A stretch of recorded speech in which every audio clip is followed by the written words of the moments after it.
ఇది కిందకి దీని మీద వెయిట్ పెట్టుకోవాలండి. నేనైతే మాత్రం పత్రం పెట్టుకుంటున్నాను.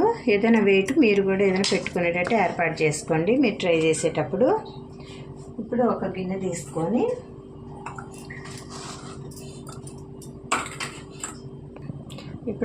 తీసుకొని ఈ గ్లాసుడు మినప్పప్పు అండి నానబెట్టుకోవాలి. పుట్టు మినప్పప్పు అయితేనే బాగుంటుందండి.